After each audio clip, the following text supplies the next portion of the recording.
नमस्कार दोस्तों, आज आपके साथ इस एजुकेशन वीडियो में आपका स्वागत है। और इस वीडियो के अंदर हमारी पूरी टीम है, जिसके अंदर एक्सपर्ट फिजिशियन मैं हूँ, हमारे junior resident doctor Sonu Balwal हैं, हमारे साथ पेशेंट हैं रामेश्वर शर्मा जी, और हमारे सपना टीम के मेंबर हैं रोशन जी, और हमारे जो एक्सपर्ट हैं जो कि स्पायरोमेट्री के एक्सपर्ट हैं सुरेंद्र जी। इस पूरी टीम के साथ दोस्तों इस वीडियो के माध्यम से मैं आज डिस्कस करूंगा कि स्पेशली नॉर्थ इंडिया के अंदर रेस्पिरेटरी डिजीज बहुत कॉमन है। इसके अंदर आप देखें, कैमरा में अंदर आया, आप देखें कि allergy, chest infections and intestinal disease in the form of silicosis बहुत ज़्यादा कॉमन रहती है। स्पेशली राजस्थान के अंदर धूलों वाला प्रदेश है, मिट्टी बहुत उड़ती है, धूल बहुत उड़ती है, गर्मियाँ बहुत पड़ती हैं, मौसम परिवर्तन होता है, खाने वाने हैं, माइनिंग है, इन सब चीज़ों के कारण डस्टिंग एक्सपोजर, कभी सेंट का एक्सपोजर, मौसम बदलना, इन्फेक्शंस, पिछले पुराने समय की बात करें तो बीमारू प्रदेश भी रहा है, तो इन्फेक्शन भी बहुत कॉमन है। इन सब चीज़ों के कारण रेस्पिरेटरी इलनेस कहीं ना कहीं मैं ये मानता हूँ कि हर पेशेंट अपने जीवन काल में इस तरह की बीमारियों से सफ़र करता है। इसलिए आमजन के लिए यह वीडियो बहुत लाभदायक और अच्छा होगा। आज हम चर्चा कर रहे हैं फेफड़े, हमारे जीवन का एक अभिन्न अंग है। पिछले 3 सालों के अंदर जिस तरह से कोविड की महामारी ने इस अंग को प्रभावित किया, तो आज कहीं ना कहीं मुझे लगता है इस महामारी का हर व्यक्ति सफर हुआ था, मुझे भी कोविड का इन्फेक्शन हुआ था। तो कहीं ना कहीं हमारे लंग्स कितने पावरफुल है, लंग्स के अंदर कितनी ताकत है, वो बीमारी से कितना लड़ सकते हैं, कितना हम जीवन जी सकते हैं, कितना जरूरी है, इसकी जांच करने के लिए एक बहुत ही बढ़िया टेस्ट होता है स्पायरोमेट्री। वो आपके सामने है, कैमरामैन एक बार इस मशीन पर फोकस करेंगे। ये स्पायरोमेट्री की मशीन है, बड़ी छोटी सी मशीन है, पर एक एक्सपर्ट फिजिशियन होने के नाते दोस्तों मैं कहना चाहता हूँ कि एक बहुत ही बढ़िया टेस्ट है। हर आदमी को अपने जीवन में साल में 2 बार इस टेस्ट की जांच करा लेनी चाहिए।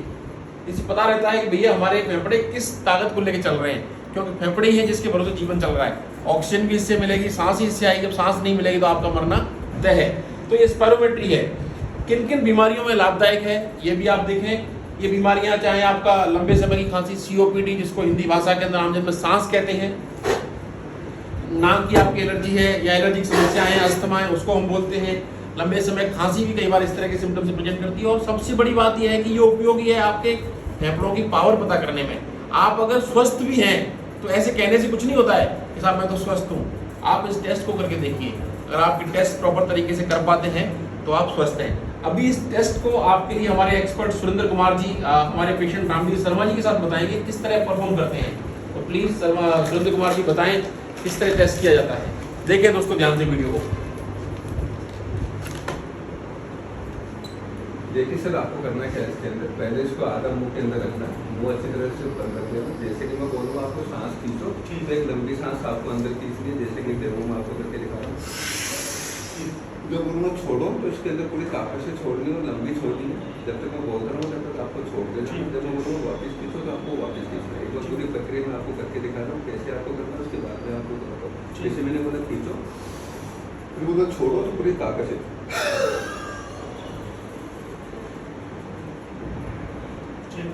फिर बोलो खींचो तो ठीक है। 3 स्टेप हो, पहले खींचना है, फिर फोर्सफुली छोड़ना है, फिर वापस खींचना। ठीक है, सीधे बैठना सर, एकदम से खींचो, जोर से, जल्दी छोड़ो सर, आपने जल्दी करी, पहले छोड़ो, खींचो, जल्दी छोड़ो, चलो चलो चलो चलो चलो चलो चलो चलो चलो चलो चलो चलो चलो चलो चलो चलो, देखो वापस। दोस्तों अभी इस वीडियो के अंदर आपने इस प्रोसीजर को देखा होगा। ये 3 फेज का प्रोसीजर था। इसके अंदर सबसे पहले इन्होंने सुरेंद्र जी ने रामवीर जी को बताया कि we have should have deep inspiration, लंबी सांस उन्होंने ली, फिर एकदम फोर्सफुल एक्सपिरेशन, उसको छोड़ा और उसके बाद वापस छोड़ते गए, फिर लंबी सांस ली। इसमें पूरा एक साइकिल बनता है, इसको फ्लो वॉल्यूम कर्व बोलते हैं। और इसके माध्यम से हम इंटरप्रिटेशन के साथ विभिन्न प्रकार की फेफड़ों के बारे में जानकारी लेते हैं। इसका प्रिंट निकल सकता है महोदय।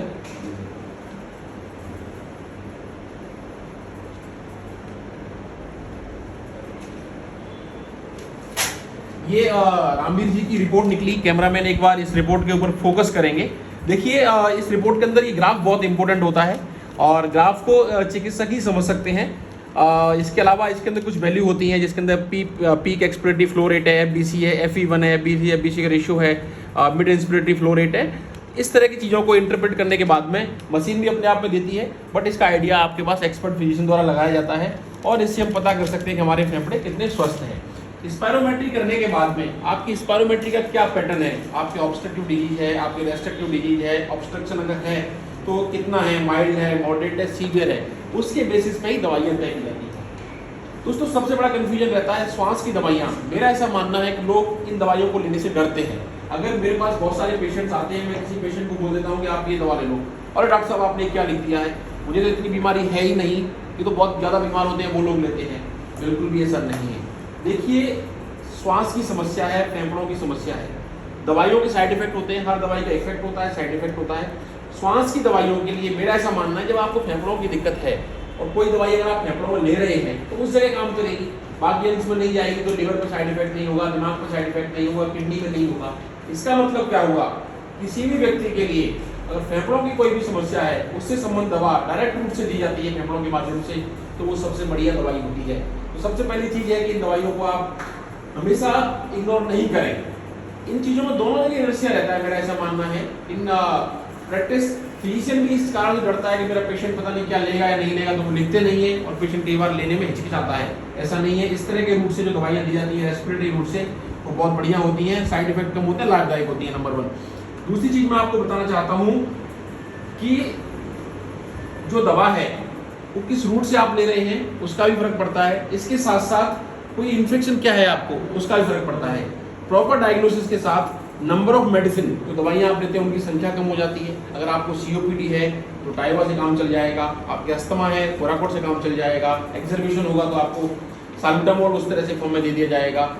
तो बहुत सारे प्रॉपर डायग्नोसिस के साथ नंबर ऑफ मेडिसिन का बर्डन कम हो जाएगा, डायग्नोसिस मिसमैच से हम बच सकते हैं, दवाइयों के ओवर बर्डन से जो साइड इफेक्ट होते हैं उनसे ही बच सकते हैं।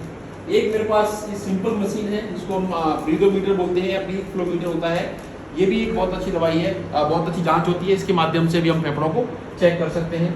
बहुत सारी ये मशीन है रेस्पिरेटरी की दवा लेने की। दिस इज रेबोलाइजर जो एक अच्छा तरीका है।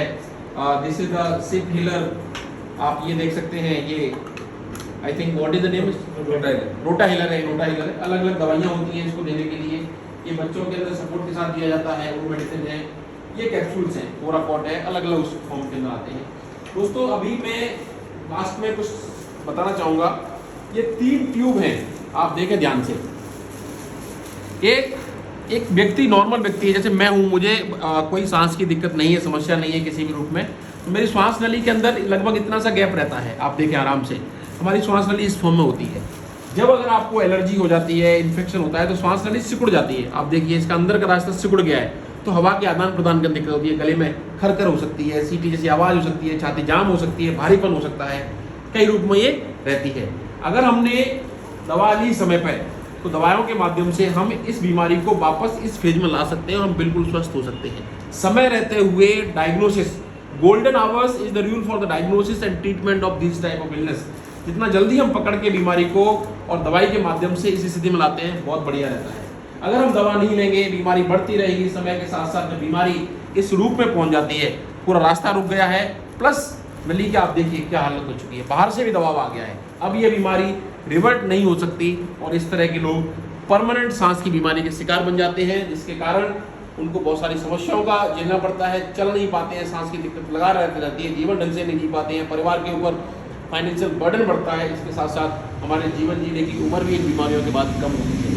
दोस्तों इस वीडियो के माध्यम से यही कहना चाहूँगा कि हमारे फेफड़ों की जांच करें, जो इन बीमारियों को बढ़ावा देने वाले कारण हैं उनके बारे में पता करें, अपने आसपास जो भी एक्सपर्ट फिजिशियन है उससे आप डिस्कस करें, अगर जरूरत पड़ती है तो जांच के बाद में उसका उपचार लें, अपने लंग्स को स्वस्थ रखें, अपने आप को स्वस्थ रखें, अच्छा जीवन जिएं और एक नए भारत देश का और हेल्थी और स्वस्थ भारत का निर्माण करें।